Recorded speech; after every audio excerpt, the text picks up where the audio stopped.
What's up guys, welcome back to the channel. My name is Daxton from Elements Gaming, and today we're going to be looking at a couple microphones.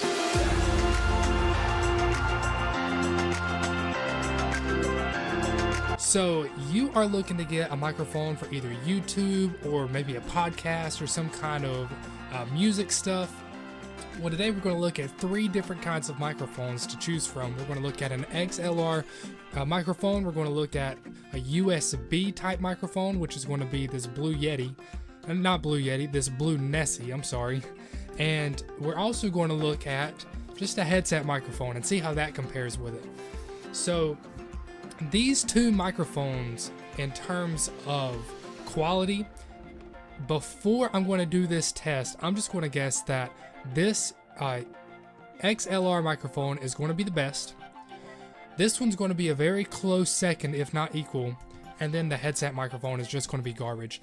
You don't want to use a headset microphone for YouTube or anything that's going to be more professional sounding, because there's just nothing you can do to make these sound good. These are really good for gaming, and that's about it. They're so simple.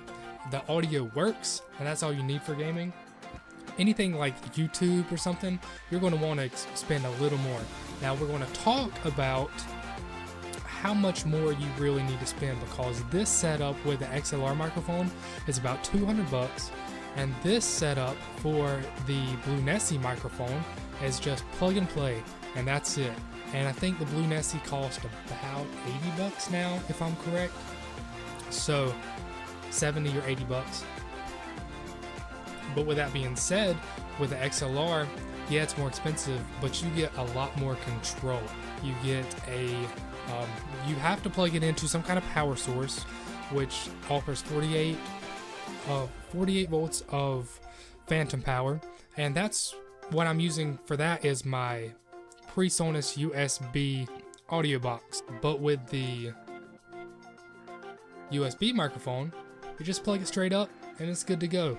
And one good thing about this Blue Nessie in particular is it's got different functions on the back. Now that doesn't change the recording setting on it. It's still a cardioid microphone, which just means it picks up everything in the front and then blocks out noise from the back. But it has certain options where you can add post-processing to it before it's even recorded. So it records your audio, it goes through the control system and adds certain effects to it, and then it goes out and gets onto your whatever you're recording on, like your computer.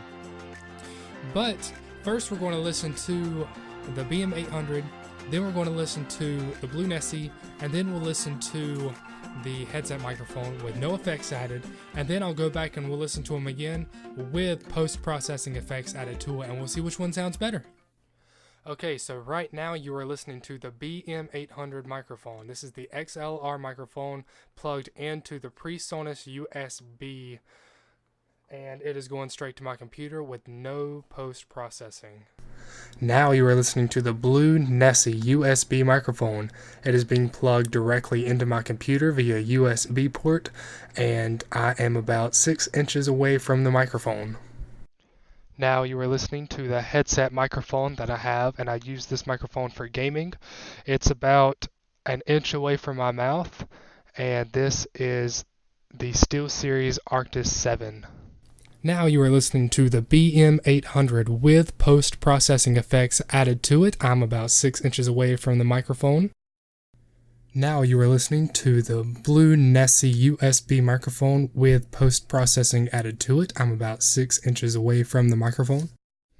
And now you are listening to the Arctis 7 headset microphone about an inch away from my face with post-processing added to it.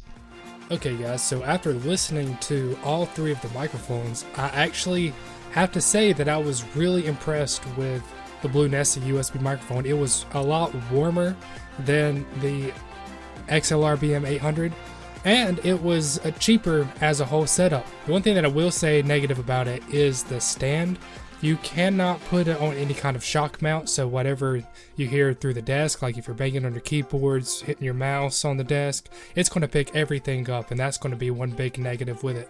But also a big negative to the XLR microphone is the fact that you have to buy a whole bunch of stuff for it. I said I was going to talk about the interface that I use. The microphones themselves, the BM800 and the Blue Nessie, might be similarly in price. The Blue Nessie was probably $70, but the USB interface that I have to use for this XLR microphone to work was about $120. And then I had to buy an extra cord for the microphone to plug into the XLR, and then I had to buy a boom stand, and then I had to buy a pop filter. So all that stuff together, it was probably about $200 before I was able to get going and record audio with the XLR microphone, whereas the USB microphone is a lot cheaper option and you might like the sound better. Personally, I think that the condenser XLR microphone still sounds better, but if you think that the Blue Nessie sounds better because it's warmer, then by all means get that one. But that's all for this video, guys. If you liked it, go ahead and like and subscribe. If you got any more suggestions for videos that you want, post it in the comments below, and I will catch you guys on the next one. Have a great day.